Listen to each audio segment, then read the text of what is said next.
Muito boa tarde, vamos dar início a mais uma edição do Em Destaque. Hoje vamos falar sobre os maus tratos na infância, isto porque durante o mês de Abril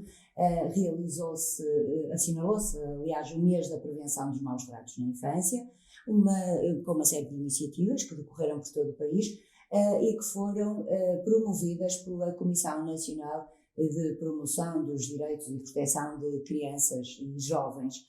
Em estúdio, connosco para debater este tema tão delicado, temos Fernanda Almeida, da equipa técnica responsável desta comissão. Fernanda Almeida, que é licenciada em Serviço Social, mas que tem dedicado parte da sua vida à promoção dos direitos das crianças e intervenção junto das suas famílias. Temos também Vera Reis, Presidente da Comissão de Proteção de Crianças e Jovens de Lousada, e contamos ainda com a participação de Jorge Garrido, formado em Teologia, professor desde 1983, mas desde 2019 é representante do Ministério da Educação na CPCJ de Lousada, CPCJ, que é a Comissão de Proteção de Crianças e Jovens. Começava, doutora Fernanda Almeida, por si. Como é que surge esta campanha que no fundo integra várias iniciativas que são realizadas durante o mês de Abril, não é? Todo o mês de Abril é dedicado a esta temática e tem a ver com a prevenção dos maus tratos na infância. O que é que está na gênese? Portanto, na origem desta campanha está um acontecimento nos Estados Unidos em que uma avó decide assinalar um facto grave da vida dela, que tinha sido a morte dos seus netos por maus tratos, e ela decide assinalar esta circunstância colocando um laço azul na antena do seu carro, de forma a alertar para a questão dos maus tratos na infância, portanto, como um problema grave que ela tinha vivido. E é a partir deste momento que, em termos internacionais, se consignou que o mês de Abril seria um mês em que se daria uma atenção especial à questão dos maus tratos na infância e, sobretudo, alertar para a sua prevenção, aquilo que são as iniciativas que vão de encontro à prevenção desta situação que é tão grave e que compromete grandemente a vida e a infância das crianças. Doutora, mas este episódio aconteceu nos Estados Unidos, na Virgínia, julgo eu, já em 1980 e qualquer coisa. 89. Portanto, o que significa que já foi há muitos anos, não é? Daí para cá, e apesar de todas estas campanhas, continuamos a falar da mesma maneira? Continuamos a falar na necessidade da prevenção dos maus tratos na infância. Damos particular ênfase a este tema no mês de Abril, mas isto é uma atividade que é ao longo de todo o ano e que é desenvolvida nas comissões de proteção de crianças e jovens, nas 310 que existem no país, e que é desenvolvido, faz parte das suas competências na intervenção na área dos maus tratos e na área da infância e juventude, faz parte das suas competências e, portanto, esta atividade da prevenção é desenvolvida ao longo do ano. Apenas tal como se consignou haver o Dia Mundial da Criança, não é? Consignou-se de facto que o mês de Abril seria um mês em que o foco do trabalho preventivo, quer da Comissão Nacional, quer das Comissões de Proteção de Crianças e Jovens em cada um dos concelhos, teria esta problemática, a prevenção dos maus tratos na infância, porque de facto ainda é um problema grave nas nossas sociedades. E, mas portanto, olhar para ele. Este laço azul, que acaba por ser um símbolo, não é? Ele é azul, não é só por ser uma cor bonita, é azul porque tem a ver com o que ela pretendia dar a entender, que era a cor dos hematomas, não é? Exatamente. Que as crianças tinham no corpo por causa dos maus tratos, é isso, não é? Exatamente, sim. Aqui o azul simboliza exatamente o azul da nódoa negra, não é? Portanto, a mancha que fica. E, portanto, o azul quer dizer efetivamente isso. Representa as marcas dos maus tratos no corpo das crianças e que fica com esta tonalidade azul. daí que se convencionou que o azul seria a cor ideal para, enfim, para todos os flyers e, enfim, tudo o que se faz relativamente à campanha, portanto, todos os elementos que se produzem relativamente à campanha, nomeadamente a questão do laço, não é, que simboliza, de facto, esta... Doutora, como eu disse no início, tem dedicado parte da sua vida aos direitos das crianças e tem também trabalhado no sentido de alguma maneira, intervir junto das famílias. Que resultados é que tem obtido? Porque eu também acho que é essencial trabalhar as famílias, não é? A família como um todo, e não tratar apenas as crianças. Que resultados é que tem sentido que há? A família é a célula nuclear da proteção e da promoção dos direitos da infância, das crianças, não é? Portanto, é a família que, em primeira instância, e de acordo com a estrutura do nosso sistema de promoção e proteção dos direitos, é a família que acaba, em primeira instância, a proteção e a promoção dos direitos das crianças. Portanto, quando nós intervimos numa situação em que estes direitos estão comprometidos e, portanto, identificamos como situação de maltrato, nós temos que intervir naturalmente com aqueles que têm em primeira instância a responsabilidade de proteger as crianças. E essa primeira instância é a família. Portanto, mas o Estado... a família corresponde, o trabalho que é feito junto da família, a maneira como a família reage a esse trabalho corresponde às expectativas das nossas entidades que estão a tratar deste problema? As famílias, o trabalho com as famílias é um trabalho consentido, não é? A intervenção das comissões é uma intervenção consentida. Portanto, quando as famílias de facto tomam consciência da situação de maltrato e consentem nesta intervenção, não é? Que é feita pelas comissões de proteção de crianças e jovens, há uma adesão àquilo que são as propostas de mudança de comportamento, no sentido de que estas famílias adquiram competências para proteger as suas crianças.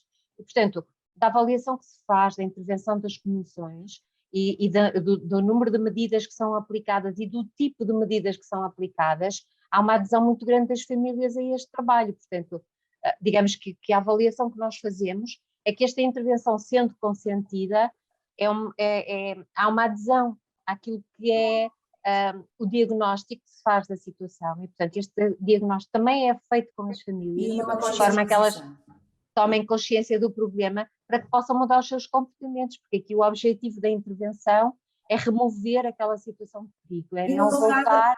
E Lousada está a ser um bom exemplo disso, julgo eu. Temos em estúdio, como disse, Vera Reis, presidente da Comissão de Proteção de Crianças e Jovens de Lousada. Doutora Vera Reis, efetivamente Lousada, durante o mês de abril, realizou várias atividades, uma delas bem engraçadas, que é as crianças serem convidadas a fazer, juntamente com a família, o seu lacinho azul. Surtiu efeitos esta iniciativa? Sim, eu posso dizer que a campanha ganhou vida própria, porque quando nós a programámos, estávamos em pleno confinamento e procurámos desenhar ações que tivessem significado e que pudessem ser apropriadas de acordo com a criatividade de cada um e a capacidade instalada de cada um. Portanto, para o efeito, pensámos naturalmente nas redes sociais e na forma de dar visibilidade a esta temática e dar-lhe também um cunho positivo e um cunho de esperança. E aquilo que eu posso dizer, que estamos agradavelmente surpreendidos com a forma como foi agarrada, porque não só as famílias agarraram esta ideia, mas também as escolas em massa o fizeram, assim como foram desenvolvendo junto das suas crianças, aproveitando o mote da campanha, que já vem sendo desenvolvida há vários anos, não só em Lousada, mas em todo o país, para poder desenvolver outras atividades, cumprindo com aquilo que são as suas competências enquanto entidades primordiais na proteção das crianças e dos jovens e sensibilizando e informando os seus clientes, portanto as crianças, os jovens e as suas famílias, relativamente aos seus direitos e também à forma de poderem prevenir os maus tratos e pedir ajuda, porque com frequência começa por um pedido Mas como é de... que é feita esta interação da Comissão com, ainda por cima nesta altura de pandemia, não é? Certamente que é mais difícil. Esta interação entre a Comissão e as famílias e as crianças? É muito natural. Para já, temos que seguir aquilo que está descrito na lei. Na Lei 147/99, que tem sofrido aqui algumas transformações no sentido também de acompanhar e atualizar aquilo que do terreno vem surgindo como necessidades de melhoria. E, basicamente, quando nós recebemos uma comunicação de perigo, que pode vir de entidades diversas, como a escola, a GNR, o hospital, este ano também percebemos que a comunidade tem realizado estas comunicações, fazendo chegar as preocupações relativamente às crianças e aos jovens através de contactos diversos da própria comunidade, ou anonimamente, ou identificando-se. Portanto, tivemos um crescente número, o que significa que estas campanhas, de certa forma, também produzem efeito e que as pessoas individualmente também pedem ajuda, ou para si ou para famílias que conheçam. Portanto, seguindo a lei, assim que recebemos esta comunicação de perigo, que é analisada em comissão, portanto, as comissões têm uma particularidade muito interessante porque são compostas por elementos de diferentes entidades que têm como missão trazer os seus recursos e os seus olhares, os seus saberes para a análise da situação da criança e do jovem como um todo.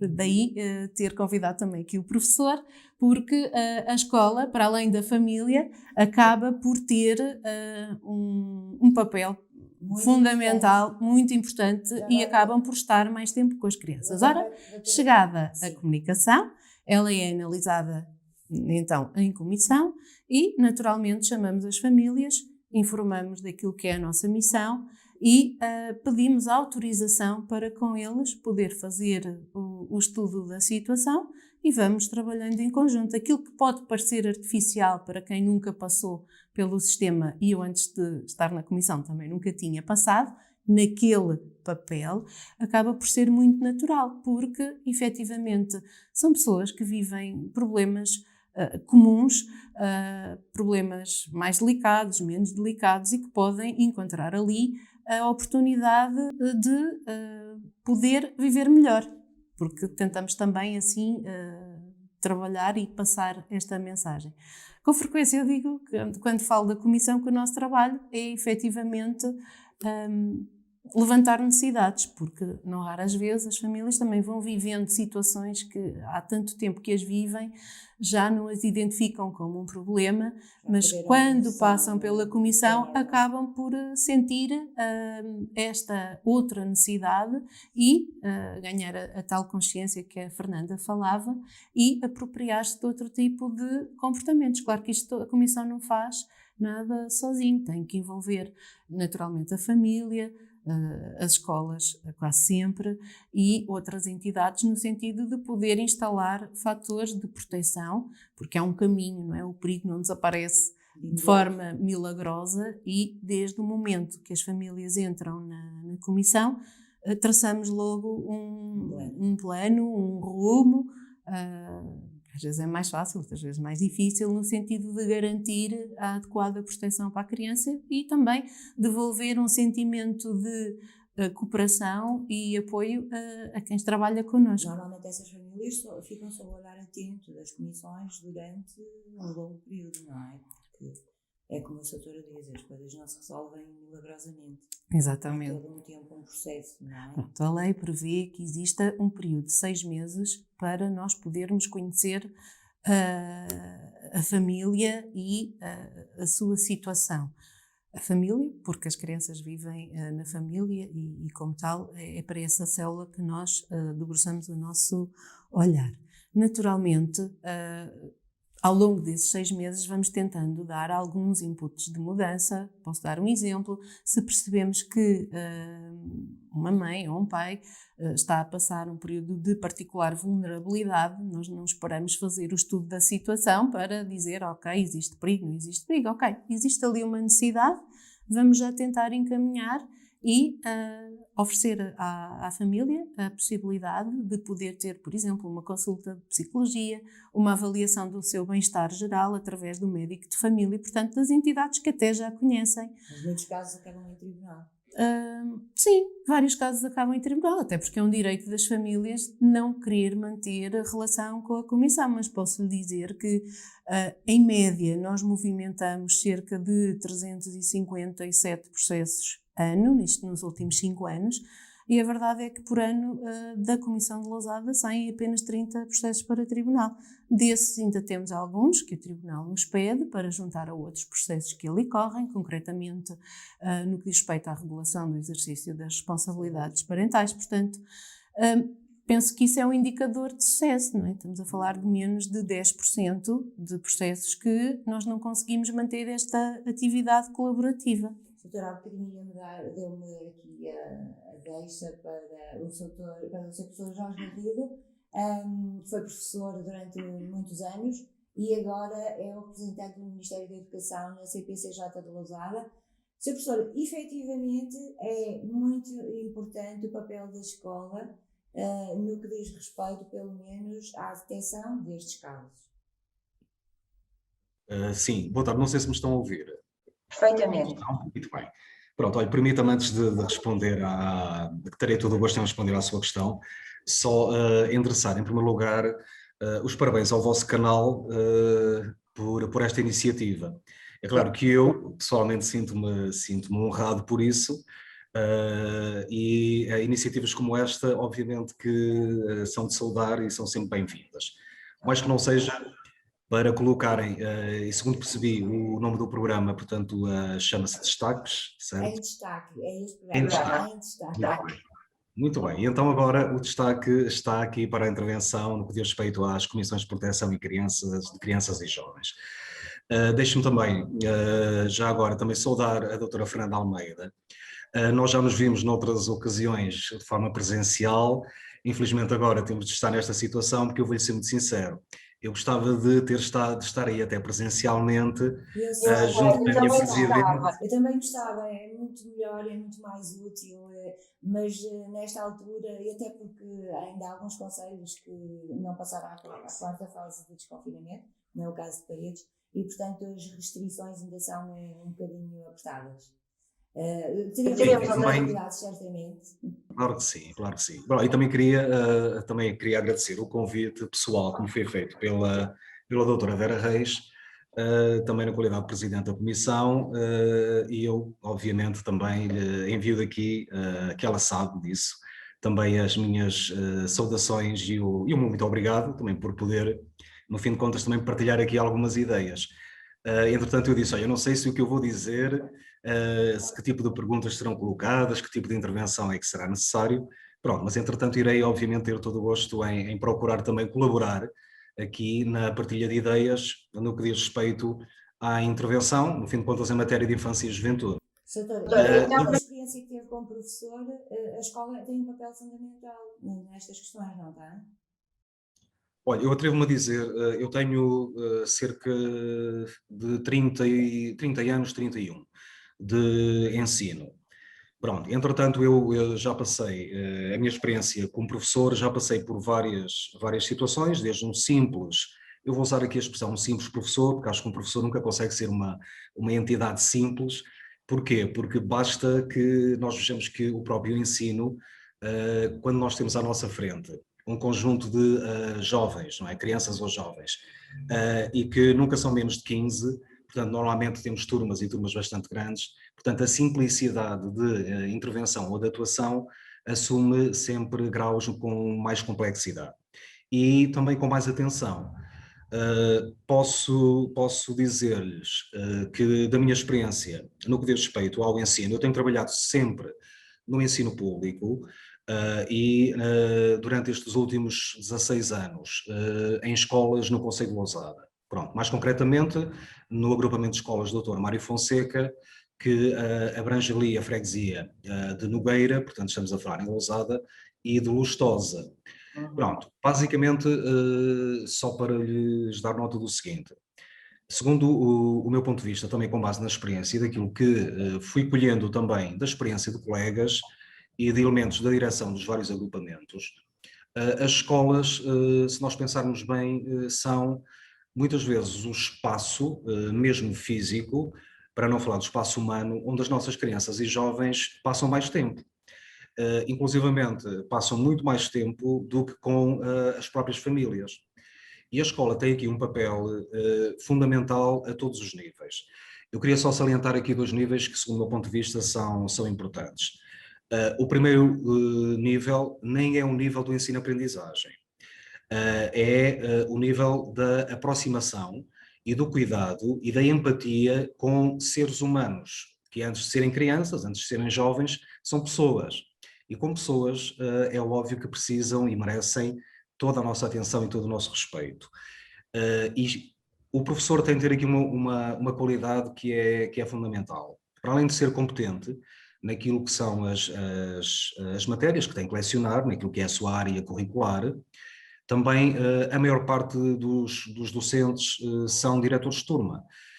E nessa função de direção de turma, para além de gerirem processos, para além de gerirem reuniões, para além de intervirem diretamente junto às famílias, também tem uma intervenção fundamental, que é a intervenção no que diz respeito às crianças e aos jovens e naquilo que são as conversas e as empatias e as sinergias que se vão criando. Muitas vezes há situações, posso já agora também referir-lhe isto, de sinalizações que nos chegam à Comissão de Proteção de Crianças e Jovens de Lousada, que nós vemos que há uma intervenção primária que foi feita de forma completamente assertiva.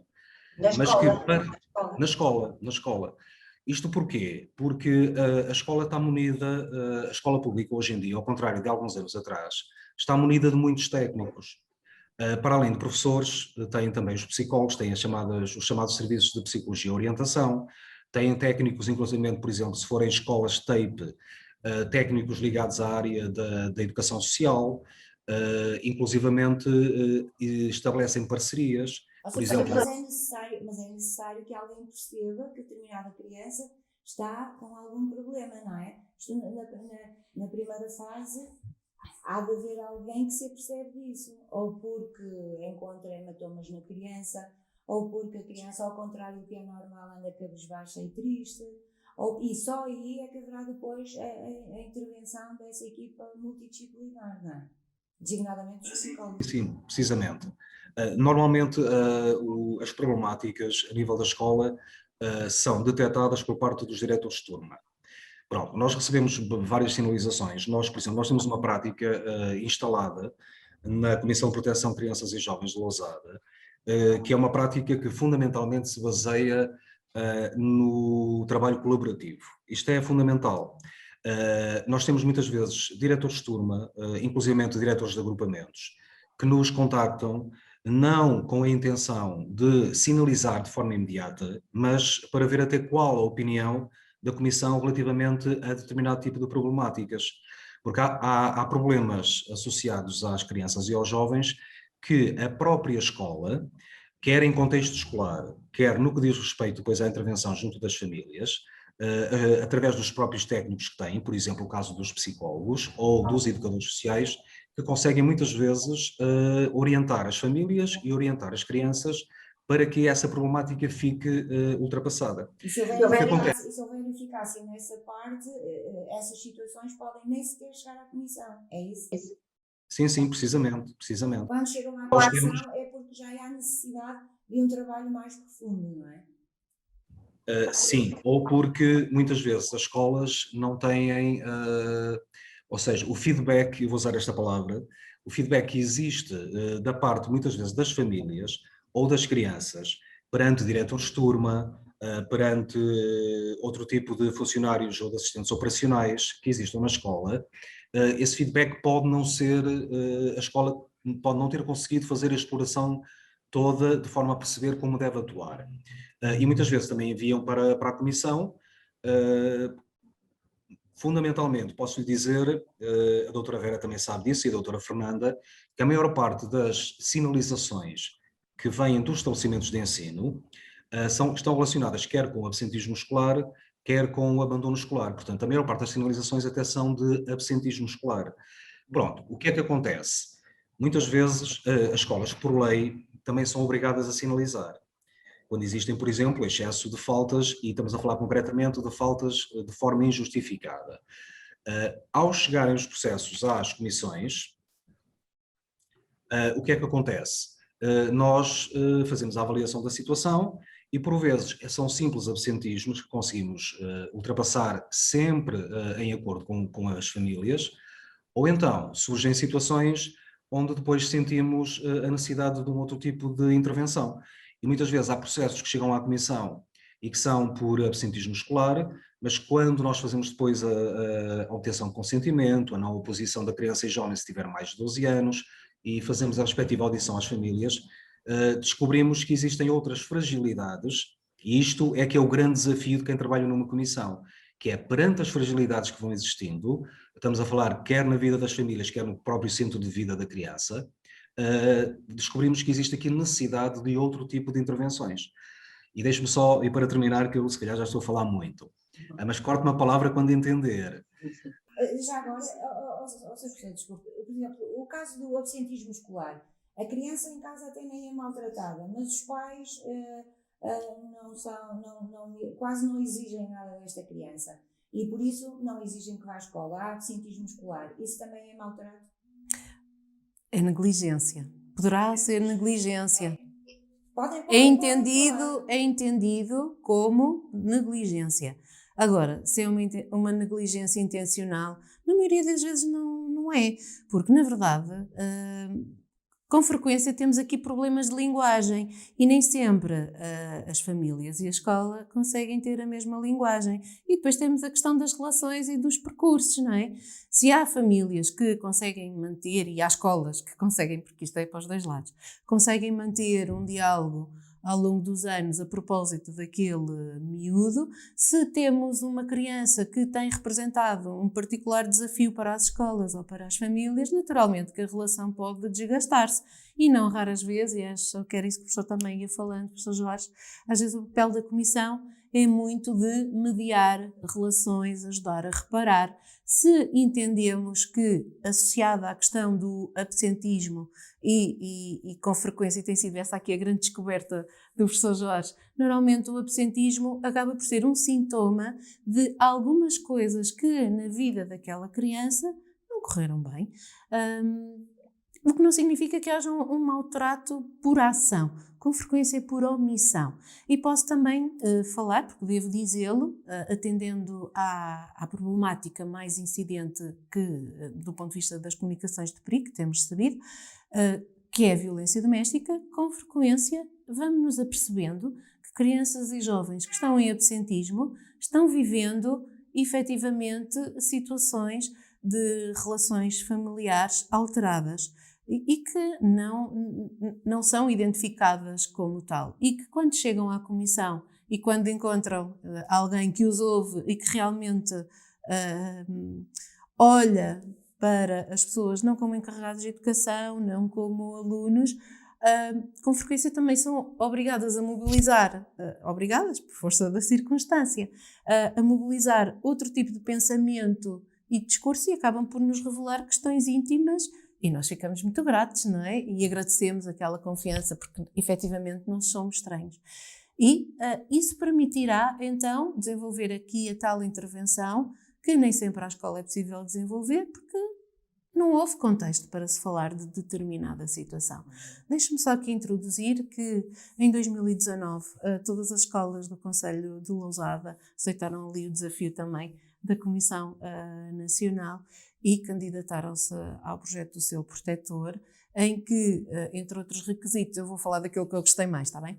Que teve a ver com o clarificar a forma como se deve proceder quando se detectam situações de risco, que é diferente da situação de perigo, e como fazer esta intervenção mais precoce, cumprindo com o princípio da lei, que é o princípio da subsidiariedade, para que a escola estivesse mais dotada ou se sentisse mais próxima, porque as escolas têm muitas competências, mas que se pudesse sentir mais próxima de outros serviços, como por exemplo a ação social, as equipas da RSI, e pudessem de uma forma mais célere tratar alguns dos indicadores que percebem que podem ser de desconforto para a criança. Poderá haver ali risco. Nós dizemos que há perigo quando existe um compromisso do ponto de vista do desenvolvimento da criança, ok?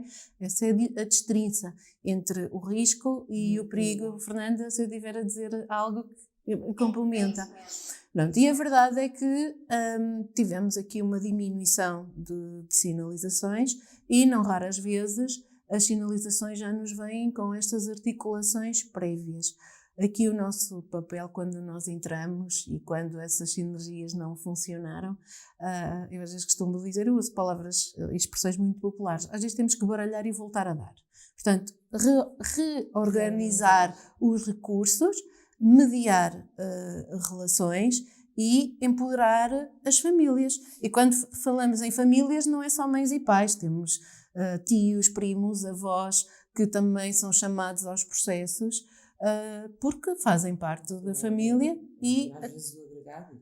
Sim, porque as pessoas não precisam só de técnicos, também precisam de famílias e relações mais paritárias, porque às vezes conseguem ouvir e conseguem ouvir melhor e ser também um fator de proteção durante a vida da criança, porque os técnicos não vão viver com as pessoas, não vão viver com as famílias. Doutora Fernanda Almeida, como responsável regional, os números falam por si, não é? Ainda há muitos maus tratos em Portugal, infelizmente.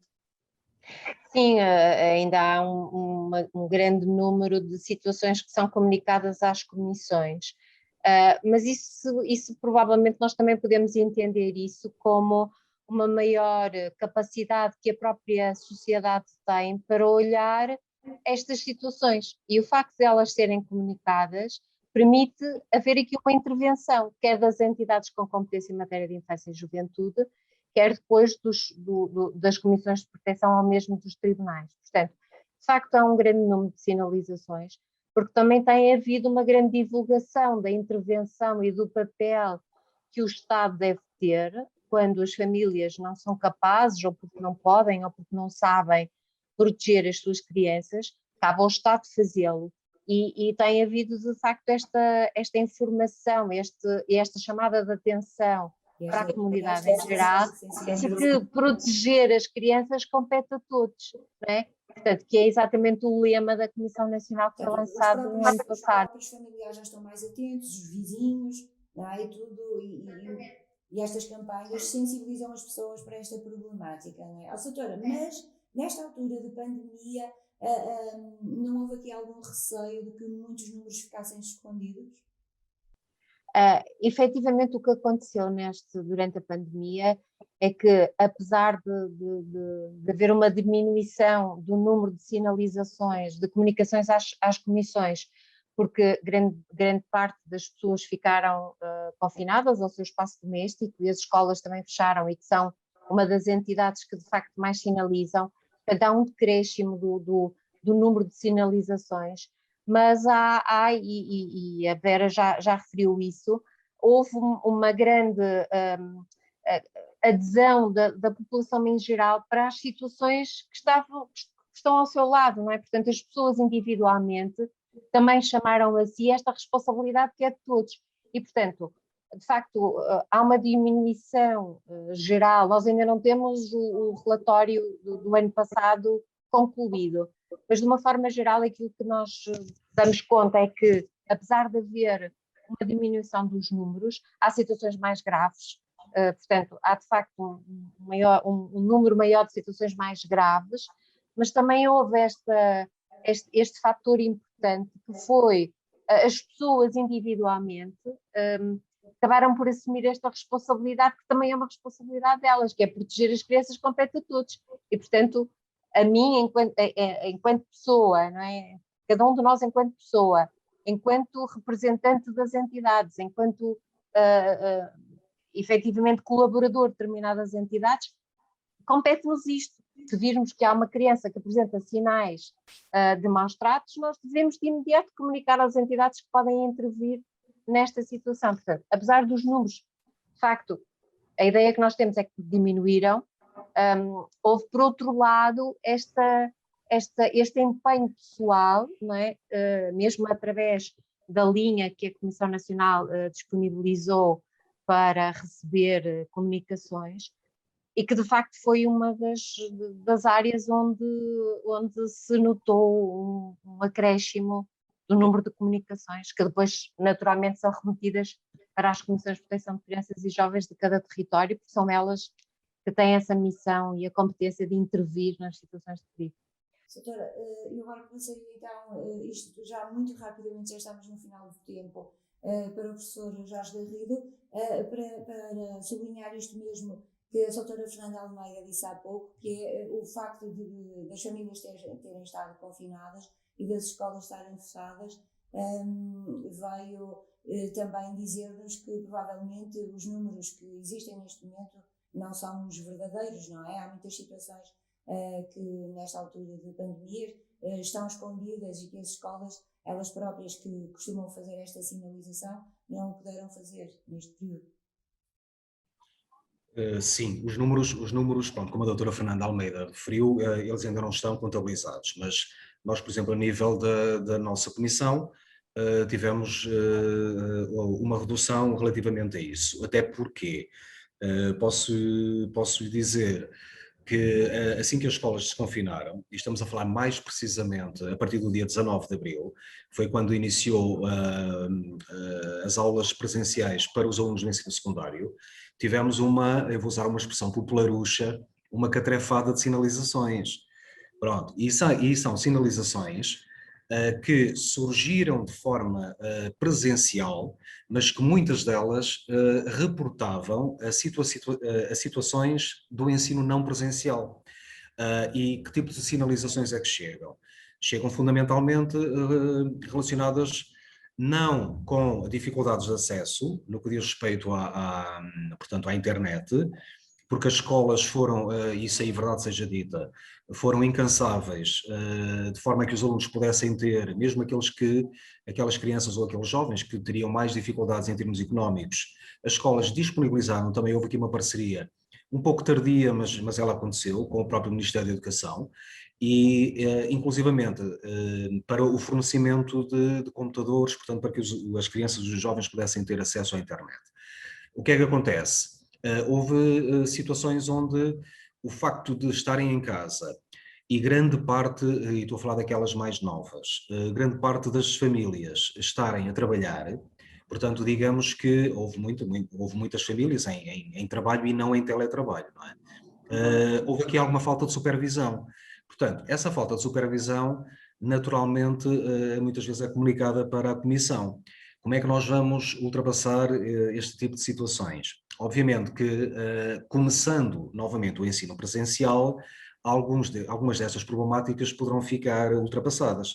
Pronto, e vamos crer que agora as coisas estão um bocadinho mais calmas, mas entretanto vão surgindo sempre situações com algum grau de complexidade e motivadas por esta pandemia.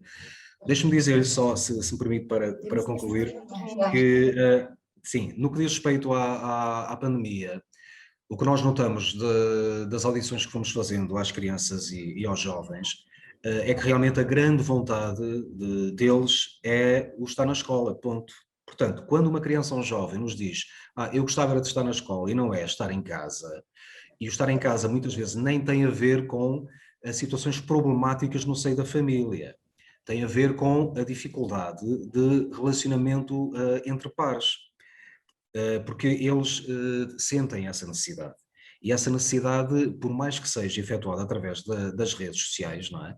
O contacto presencial, principalmente a partir de determinadas idades, é fundamental. Pronto, isto foi extremamente complexo. Nós, neste momento, não temos nenhum tipo de avaliação, penso que a nível nacional também não existe, no que diz respeito, mas poderá existir, no que diz respeito à influência desta pandemia na saúde mental das crianças e dos jovens. Agora, que o comum dos mortais, do senso comum, pode entender que isto poderá trazer problemas, poderá. Agora vamos ver. Sr. Professor, desculpa, temos mesmo de terminar, estamos no final do tempo. Claro que sim. Eu termino com a doutora Vera Reis, só para dizer que este lacinho azul, não é, que já há muitos pelo país, este lacinho azul vai manter-nos na memória os maus tratos, mas este tipo de campanha é sempre uma forma de lutarmos pela prevenção. Parece-me que tem sido conseguido, há um balanço positivo. O que é que se segue a seguir este lacinho? É continuar a trabalhar, continuar a receber as comunicações, continuar a receber os nossos parceiros. Nós em Lousada funcionamos muito através de um contacto telefónico de proximidade, que é uma mais-valia, e continuarmos a trabalhar para fazer melhor. Portanto, já estamos a programar o nosso plano de ação destinado às problemáticas que mais nos afligem, que têm a ver com as questões da violência doméstica, e também lançar aqui algumas sementes. Os maus tratos na infância também surgem muito inseridos na Sim, violência doméstica. como já tivemos a oportunidade de falar, tem sido a problemática mais incidente no Concelho de Lousada e também a nível nacional. Não traz nódoas negras sempre, mas traz outro tipo de hematomas, e nós temos apostado forte também nessa sensibilização, e vamos começar a preparar agora para podermos trabalhar a partir do próximo ano e envolver aqui estes parceiros que têm sido efetivamente incansáveis, excepcionais, comparando pandemia já agora e confinamentos. Este ano estivemos muito mais preparados. E nunca paramos, portanto nós estivemos sempre de porta aberta e estivemos sempre em comunicação com os nossos parceiros para ir ajustando à medida das necessidades de cada uma das crianças identificadas. Se conseguimos sempre o sucesso 100%, se calhar não, mas esta vontade de partilhar e esta vontade de fazer mais e melhor, acho que é um indicador de sucesso. Este trabalho em conjunto entre escolas, entre as comissões, entre as equipas, neste caso estamos as equipas técnicas regionais, também as entidades a nível nacional, ajuda muito, não é? Ajuda. De atividades que têm. Sim, claro que sim, porque sentimos que pertencemos a um sistema maior, sentimos que, ainda que Lousada esteja aqui no Norte, mas estamos unidos à CPCJ de Lagoa e a tantas outras, e isso acaba por nos dar aqui, pelo menos a mim, enquanto Presidente da CPCJ de Lousada, dá-me também aqui algum ânimo. E quando temos, às vezes é difícil ter de decidir entre vamos trabalhar só processos, mas isso é um problema meu, que sou muito ligada às questões técnicas e das pessoas, mas este trabalho de sensibilização também é importante, e estas iniciativas naturalmente ajudam-nos efetivamente a priorizar aquilo que tem que ser priorizado, e que é consciencializar a comunidade. Muito obrigada aos três, doutora Fernanda Almeida, Sr. Professor Jorge Garrido, doutora Vera Reis, obrigada por terem estado comigo aqui a falar sobre um tema que acho de extrema importância, a prevenção dos maus tratos na infância. Foi um destaque. Boa tarde.